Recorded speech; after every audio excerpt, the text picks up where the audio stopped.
കുന്നിച്ചോ മിനസാൻ, ഞാൻ നിങ്ങളുടെ സ്വന്തം എക്സ്ട്രാ കോമിക്. നമ്മൾ നോക്കാൻ പോകുന്നത് ബോറുട്ടോ 2 ബ്ലൂ വോർട്ടെക്സിന്റെ ചാപ്റ്റർ 14 ആണ്. ഡ്യൂട്ടി എന്നാണ് ഈ ഒരു ചാപ്റ്ററിന്റെ പേര്. സോ നിങ്ങൾ ഈ പേജ് ആദ്യമായിട്ടാണ് വരുന്നത് എങ്കിൽ ഇപ്പൊ തന്നെ ഒന്ന് സബ്സ്ക്രൈബ് ചെയ്ത് വെക്കാൻ മറക്കണ്ട. അതേപോലെ നിങ്ങളുടെ ഫ്രണ്ട്സിന് ഒന്ന് റെക്കമെൻഡ് ചെയ്യാനും മറക്കണ്ട കേട്ടോ. ബോറുട്ടോ മാത്രമല്ല കുറേയധികം മാംഗ എക്സ്പ്ലനേഷൻ നമ്മൾ ചെയ്യുന്നുണ്ട്. എല്ലാത്തിന്റെ ലിങ്ക് ഞാൻ താഴെ ഡിസ്ക്രിപ്ഷൻ ബോക്സിൽ ഇട്ടിട്ടുണ്ട്. നിങ്ങൾ എന്തായാലും ഒന്ന് ചെക്കൗട്ട് ചെയ്തേക്ക്. ഇനി നമുക്ക് ഒട്ടുന്ന ടൈം വേസ്റ്റ് ഉണ്ട്, നമുക്ക് നേരെ ചാപ്റ്ററിലേക്ക് കിടക്കാം. അങ്ങനെ ചാപ്റ്റർ തുറക്കാൻ നേരത്ത് ബോറുട്ടോയ്ക്ക് തന്റെ ബോധം തിരിച്ചു കിട്ടുവാണ്. പുള്ളിക്കാരൻ കണ്ണ് തുറക്കാൻ നേരത്ത് കാണുന്നത് നമ്മുടെ കോണോഹമറിനെയാണ്. പുള്ളിക്കാരൻ ചോദിക്കുന്നുണ്ട് ബാക്കിയുള്ളവരൊക്കെ എന്ത്, അവരെല്ലാം സേഫ് അല്ലേ, എനിമീസ് എവിടെ? എനിമീസ് തിരിച്ചു പോകുന്നത് നമ്മുടെ ശിവകുമാർ പറയുന്നുണ്ട്. അവരുടെ സയൻസ് എന്തായാലും വില്ലേജിലല്ല, ഇനി വില്ലേജിലുണ്ടെങ്കിൽ അവരെ കണ്ടുപിടിക്കാനും ഇനി എളുപ്പമായിരിക്കും. അത് മാത്രമല്ല നമുക്ക് കുറേയധികം കോമറേഴ്സ് നഷ്ടപ്പെട്ടു.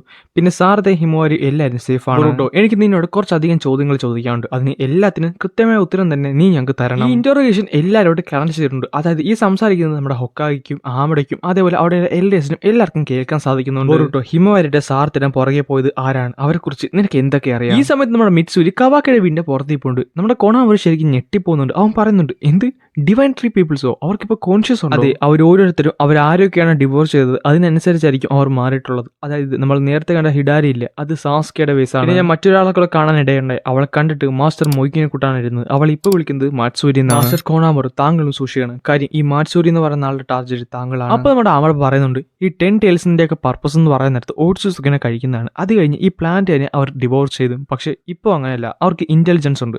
അതിനർത്ഥം ഒരു നോർമൽ ബീസ്റ്റ് എന്ന രീതിയിൽ നമുക്ക് അവരെ കാണാൻ സാധിക്കത്തില്ല. എനിക്ക് തോന്നുന്നത് അവരിതെല്ലാം ചെയ്യുന്നത് അവർക്ക് ഇൻഫോർമേഷൻ ആവശ്യമുണ്ട്. അതിനുവേണ്ടിയായിരിക്കണം നിങ്ങളെ ഡിവോഴ്സ് ചെയ്യാൻ നോക്കുന്നത്. അപ്പൊ തന്നെ കോണാമർ ബോറുട്ടോ ആയിട്ട് ചോദിക്കുന്നുണ്ട്, സോ നീ പറയുന്നത് സാറിനെ എന്നെയൊക്കെ കഴിക്കാൻ പോകുന്നത് അവർക്ക് ഇൻഫർമേഷന് വേണ്ടിയാണെന്ന്? വേണമെങ്കിൽ അങ്ങനെയും പറയാൻ സാധിക്കും. പക്ഷേ ഇവരിൽ തന്നെ ഏറ്റവും സൂക്ഷിക്കേണ്ട ആരെന്നറിയോ, അത് ഇവരുടെ ലീഡറാണ് ജൂറ.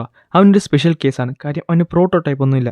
അവൻ 10 ടേൽസിന്റെ ഡയറക്റ്റ് ഇൻകാർണേഷൻ ആണ്. ചുരുക്കം പറഞ്ഞാൽ ജൂറനെ ഡിഫീറ്റ് ചെയ്ത് കഴിഞ്ഞാൽ നമ്മളെല്ലാവരും രക്ഷപ്പെടും, പ്ലാനറ്റും രക്ഷപ്പെടും. പിന്നെ ഡേഞ്ചറസ് ഒന്നുമില്ല. അത് നിനക്ക് എന്താണ് ഇത്ര ഉറപ്പ്? നിനക്ക് എവിടെന്നെങ്കിലും ഇന്റൽ കിട്ടുന്നുണ്ടോ? പക്ഷേ ബോറുട്ടോ അതിന് മറുപടി കൊടുക്കുന്നില്ല. അപ്പൊ തന്നെ പറയുന്നുണ്ട്, നീ ഒരു കാര്യം മനസ്സിലാക്കിയോ ബോറുട്ടോ, നീ പറയുന്ന അനുസരിച്ചായിരിക്കും ഞങ്ങൾ നിന്നെ ട്രസ്റ്റ് ചെയ്യാൻ പോകുന്നത്. അതുകൊണ്ട് തന്നെ നീ മര്യാദക്ക് സത്യം പറയാൻ നോക്കും. അതെ, എനിക്ക് എൻ്റെ ഇന്റൽ കിട്ടുന്നുണ്ട്. പക്ഷേ അവന്റെ ഐഡന്റിറ്റി എനിക്ക് റിവീൽ ചെയ്യാൻ സാധിക്കത്തില്ല. അവൻ എന്നോട് തന്നെ ആവശ്യപ്പെട്ട ഒരു കാര്യമാണിത്. കാര്യം അവന്റെ സേഫ്റ്റിക്ക് വേണ്ടി. ബോറുട്ടോ, ഇതൊരിക്കലും അക്സെപ്റ്റബിൾ അല്ല. കാര്യം നീ ഒരു ട്രേറ്റർ ആണെന്നുള്ള കാര്യം നീ മറക്കണ്ട. നീ പറയുന്ന ഓരോ കാര്യങ്ങളും ഞങ്ങൾ അങ്ങനെ വിശ്വസിച്ചിട്ടുമില്ല. അത് തന്നെയാണ് എനിക്ക് താങ്കളോടും പറയാനുള്ളത്.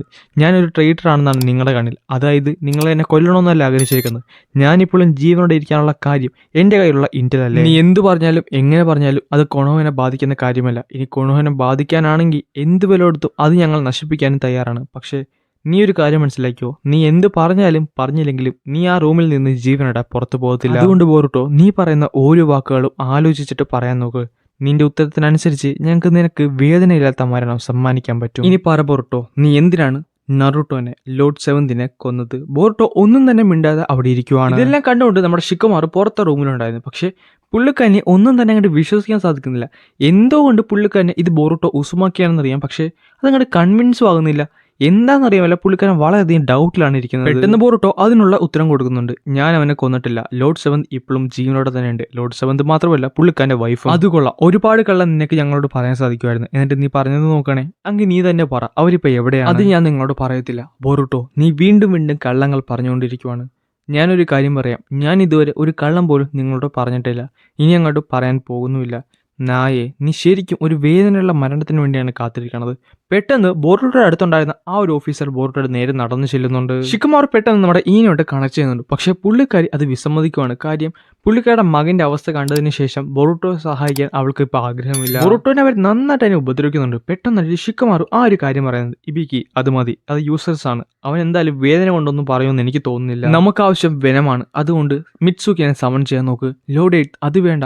മിറ്റ്സൂക്കിക്ക് ബോറുട്ടോയോട് വളരെയധികം ദേഷ്യമുണ്ട്. അങ്ങനെയാണെന്നുണ്ടെങ്കിൽ അവൻ ചിലപ്പോൾ കൊല്ലാനും ചാൻസ് ഉണ്ട്. അത് ഞാൻ നോക്കിയോളാം. ഞാൻ പറഞ്ഞതുപോലെ ബോറുട്ടോ എന്നെ സമൺ ചെയ്യാൻ നോക്ക്. എയ്ഡ കവാക്കയോട് പറയുന്നുണ്ട്, ബോറുട്ടോ എന്തായാലും നിന്റെ കാര്യം ഒന്നും ഇവിടെ പറഞ്ഞിട്ടില്ല, അതുകൊണ്ട് നീ സേഫ് ആണ്. മിറ്റ്സൂക്കി അങ്ങനെ അവിടേക്ക് വന്നിട്ടുണ്ട്. മിറ്റ്സൂക്കി വരാൻ നേരത്തെ തന്നെ അവിടെ ആ കോഡ് അടിച്ച് മിറ്റ്സൂക്കിനെ അകത്തേക്ക് വിടുന്നുണ്ട്. പക്ഷെ അകത്തേക്ക് കയറുന്നതിന് മുമ്പ് പെട്ടെന്ന് അവന്റെ കൈ കയറി പിടിച്ചിട്ട് ഒരു കാര്യം പറയുന്നുണ്ട്, മിറ്റ്സൂക്കി, നമ്മളെല്ലാവരും ഷിനോബീസ് ആണ്. പിന്നെ ഇതൊരു മിഷൻ കൂടിയാണ്. നിന്റെ ഇമോഷൻസ് അല്ല ഇവിടെ വേണ്ടത്, നിന്റെ ഒരു പെർഫോമൻസ് ആണ്. അതുകൊണ്ട് നീ നിന്റെ ഡ്യൂട്ടി മര്യാദയ്ക്ക് ചെയ്യണം കേട്ടോ. മിറ്റ്സൂക്കി അവസാനം ആ റൂമിലേക്ക് കയറിയിട്ടുണ്ട്. ബോറുട്ടോ ചോദിക്കുന്നുണ്ട്, മിറ്റ്സൂക്കി, നീ ഇപ്പോഴും നിന്റെ സൂര്യനെ തേടിക്കൊണ്ട് നിൽക്കുവാണോ? പെട്ടെന്ന് മിറ്റ്സുക്കിക്ക് ദേഷ്യം വന്നിട്ട് പുള്ളിക്കാരൻ തന്നെ സേജ് മോഡ് ആക്ടിവേറ്റ് ചെയ്യും. എന്നിട്ട് പെട്ടെന്ന് നമ്മുടെ ബോറുട്ടോനെ അറ്റാക്കും ചെയ്യുന്നുണ്ട്. ഇബിക്കായിട്ട് മിറ്റ്സുക്കിനെ പിടിച്ച് മാറ്റാൻ നോക്കുന്നുണ്ടെങ്കിൽ അത് പറ്റുന്നില്ലായിരുന്നു. പെട്ടെന്ന് മിറ്റ്സുക്കിയുടെ ഒരു പാമ്പ് പുറകിൽ കൂടെ വന്ന് ബോറുട്ടോയുടെ ആ ഒരു ലോക്ക് അൺലോക്ക് ചെയ്യുന്നുണ്ട്. നിന്റെ സാധനങ്ങളും എല്ലാം സെക്യൂരിറ്റി ഓഫീസിലുണ്ട്, അവിടെ 2 ഗാർഡ്സ് ഉണ്ട്, അതുകൊണ്ട് നീ സൂക്ഷിക്കണം. പെട്ടെന്ന് മിറ്റ്സുക്കിനെ പിടിച്ച് നമ്മുടെ ഇബിക്ക് ബാക്കിലേക്ക് വലിക്കുന്നുണ്ട്. ഞാനൊരു കാര്യം പറയാം, ഞാൻ നിങ്ങളെ ആരെയും തന്നെ എനിമിയായിട്ട് കണ്ടിട്ടില്ല.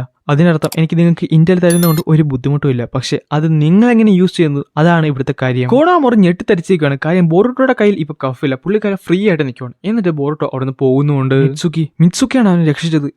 അങ്ങനെ വരാൻ വഴിയില്ല. കാര്യം മിറ്റ്സുക്കിക്ക് അവന് ഇഷ്ടമല്ല. അത് മാത്രമല്ല ആ കോഡ് എനിക്കും ലോഡ് എഴുത്തിനും പിന്നെ ഇബിക്കിക്ക് മാത്രമേ അറിയാവുള്ളൂ. പിന്നെ കുറച്ച് മുമ്പ് കാണിച്ച ഒരു കാര്യമാണ് കാണിക്കുന്നത്. അതായത് നമ്മുടെ മിറ്റ്സുക്കി അകത്തേക്ക് കയറുന്നതിന് മുമ്പ് ഷിക്കമാറു ആ കോഡ് എഴുതി മിറ്റ്സുക്കിയുടെ കയ്യിലേക്ക് വെച്ചു കൊടുത്തിരുന്നു. ബോറുട്ടോ അങ്ങനെ അവന്റെ സാധനങ്ങൾ എടുത്തുകൊണ്ട് അവിടുന്ന് രക്ഷപ്പെട്ട് കഴിഞ്ഞിരുന്നു. അങ്ങനെ കുറച്ച് സമയം കഴിഞ്ഞപ്പോൾ ഷിക്കമാറു തന്റെ ഓഫീസിൽ നിന്നപ്പോൾ പെട്ടെന്നായിരുന്നു സാറദ അവിടേക്ക് വരുന്നത്. ലോഡ് എഴുതി ബോറുട്ടോ അവൻ എങ്ങനെയുണ്ട്, ആ ഒരു റിസൾട്ട് എങ്ങനെയാണ്? അവൻ രക്ഷപ്പെട്ടു സാറദ. പെട്ടെന്നായിരുന്നു ഷിക്കമാറിന് ആ ഒരു സംഭവം വരുന്നത്. സാൻ വില്ലേജിൽ നിന്ന് വളരെയധികം എമർജൻസി ആയുള്ള ന്യൂസ് ആയിരുന്നു നമ്മുടെ കൊണോഹയിലേക്ക് വന്നത്. നമ്മുടെ കക്കുറ പറയുന്നുണ്ട്, എന്നോട് ക്ഷമിക്കുക ഷിക്കമാറു സാൻ, ഞാൻ എന്തായാലും കുറച്ചധികം ബോധർ ചെയ്യുന്നു എനിക്കറിയാം, പക്ഷേ എനിക്ക് നിങ്ങളുടെ സഹായം വേണം. ഗാരനെയും അവന്റെ മകനെയും ടേക്ക് ഡൗൺ ചെയ്തിരിക്കുവാണ്. ഷിക്കി ഒരു ട്രീ ആയിട്ട് മാറി. ഗാറയ്ക്ക് വലിയ കുഴപ്പമില്ല, പക്ഷേ എങ്കിലും അവരിപ്പോഴും ജീവനോടെ തന്നെയാണ്. ഷിക്കമാറു സാൻ, ഇത് വളരെയധികം എമർജൻസിയാണ്, താങ്കൾക്ക് ഞങ്ങളൊന്ന് സഹായിക്കാൻ സാധിക്കും. കഴിഞ്ഞ ചാപ്റ്ററിന്റെ അകത്ത് നമ്മുടെ മാർട്സൂരി വെച്ചിരുന്ന ആ ഒരു ഫ്രൂട്ട് ഉണ്ടല്ലോ, അതൊരു ഹ്യൂമനോട് ഫോമിലേക്ക് മാറിയിട്ടുണ്ട്. നമ്മുടെ ജൂറോ ചോദിക്കുന്നുണ്ട്, അവസാനം നീ എഴുന്നേറ്റു, എങ്ങനെയുണ്ട് റിയു? അങ്ങനെ പുതിയൊരു എനിമി കൂടെ ഇവിടെ ജനലിനെ കൊണ്ടിരിക്കുകയാണ്. സോ ഈ ഒരു ചാപ്റ്ററിനെ കുറിച്ച് നിങ്ങൾക്ക് എന്താണ് പറയാനുള്ളത് താഴെ കമന്റ് ചെയ്ത് പറയാൻ മറക്കണ്ട. സോ ഇതുപോലത്തെ ഇൻട്രസ്റ്റിംഗ് വീഡിയോസിന്റെ പേജ് ഒന്ന് ഫോളോ ചെയ്യാനും മറക്കണ്ട.